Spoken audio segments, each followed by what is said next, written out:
Existem pessoas que precisam romper com namoros que são terríveis, desastrosos.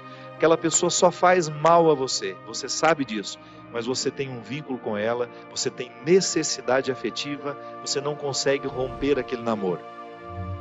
Então, de repente, você se encoraja, você fica com tudo claro diante de você, essa pessoa não me faz bem, eu não posso me casar com essa pessoa, porque se no tempo do namoro já está assim, imagina na época do meu casamento, depois no meu tempo de casado, vai virar um inferno pior ainda do que já é.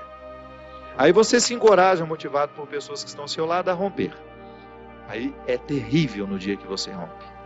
O sofrimento é cruel dentro de você. Parece que você nunca mais vai se recuperar, que você só pensa naquela pessoa. Por quê? Porque apesar dela te fazer tão mal, você tem um vínculo doentio com ela, de dependência afetiva. Você sabe que ela te faz mal, mas você não sabe viver sem ela. Aí você começa a dar passos. A primeira semana é horrível. Você sofre, você chora, você não pode ouvir a música, você não pode sentir o cheiro, você não pode ver aquele pedacinho de não sei o que ele esqueceu lá na sua casa, que tudo aquilo é terrível. Mas de repente você começa a dar passos de libertação. É como se você estivesse andando na direção de uma terra que só vai te fazer bem. E um mês depois aquele sofrimento ficou melhor, 2 meses depois aquele sofrimento melhor, e de repente você não está nem mais lembrando. Claro que ainda existe ali um vínculo silencioso sendo desarmado, porque a dependência afetiva, ela não morre da noite para o dia. A gente precisa, é como se você fosse sufocando uma célula cancerosa com o processo da quimioterapia, sabe? Que você vai retirando a vida da célula cancerosa, que é a célula que nos mata. Aí digamos que 3 meses depois, você encontra de novo com aquela pessoa, e você tem aquela famosa recaída. Aí pronto. O castelo que você estava construindo, o chão que você tinha andado, que tinha sido tão difícil, você joga fora e você volta para o Egito, você volta para a escravidão. Você faz o mesmo que os companheiros de Moisés queriam fazer, voltar a comer a cebola, voltar a comer o alimento podre, estragado. Aí você reata aquele relacionamento, porque ele é doentio e você não cuidou da devida distância que você deveria manter. Porque quando você tem essa dependência afetiva, você tem que estabelecer a distância, porque senão você não se cura. Você tem que parar de querer saber da vida daquela pessoa, porque senão você não se cura. Você precisa parar de ficar fuçando o Facebook dela, porque senão você não se cura. Você precisa parar de ficar investigando a vida. Onde que ela foi? O que ela está? Você tem que cessar todos os pontos que podem lhe fazer querer voltar para o Egito. Porque senão você nunca vai se libertar. Aí 3 meses depois você está bela e formosa já, matando a célula cancerígena, você vai dar mais uns beijos na boca, volta àquela dependência horrorosa e o inferno retorna na sua vida. Na sua primeira semana é até bom que está tudo voltando. Daqui a pouco, minha filha, você está num inferno pior do que você estava 3 meses atrás. É assim. Quando a gente não sabe viver o desconforto que nos edifica, a gente se boicota o tempo todo. É como parar de beber, é como parar de fumar. Você fica sem fumar 1 ano e você comemora porque você parou de jogar aquela toxina cancerígena no seu organismo. E de repente você vai lá e acende um cigarro de bobeira e aquele vício volta como se fosse um monstro capaz de te comer inteiro. Pronto. Todo aquele sacrifício que você fez dos primeiros dias sem fumar vão para o saco. Por quê? Todo aquele sacrifício vai para o saco. Por quê?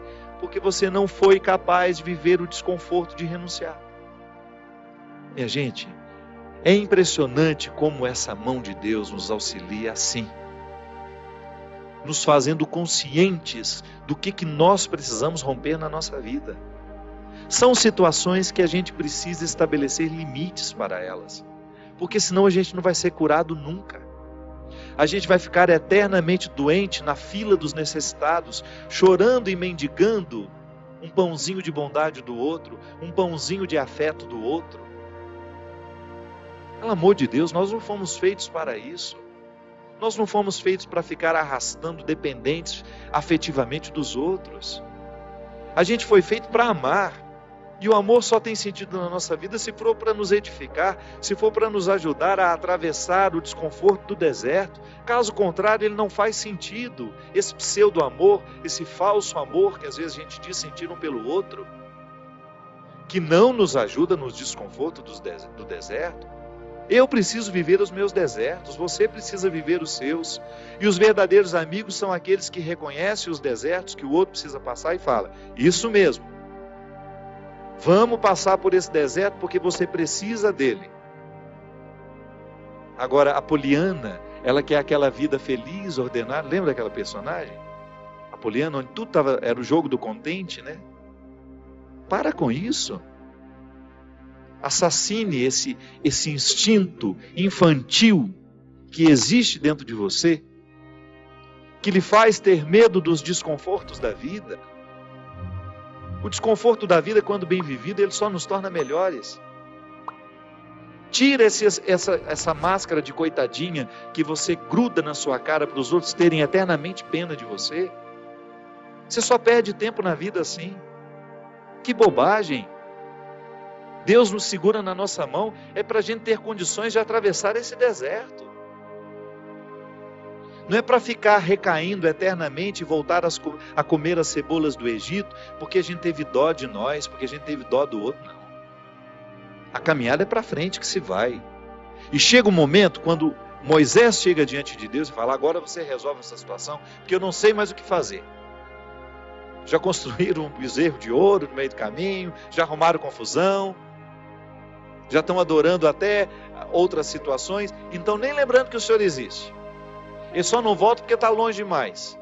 Mas retornam de outra maneira, não retornam na geografia. Sabe? Eles não voltam geograficamente porque estava longe já do Egito. Eles morreriam no meio do caminho. Mas não voltavam geograficamente, mas voltavam afetivamente. Que às vezes a gente já ultrapassou o território da nossa escravidão física. Eu já saí da cadeia, mas a cadeia não saiu de mim. É assim que funciona. Eu já dei os passos na direção da minha liberdade, mas eu não fiz a conquista da minha liberdade. Eu não decretei a conquista da minha liberdade. Então eu fico afetivamente preso ao meu passado.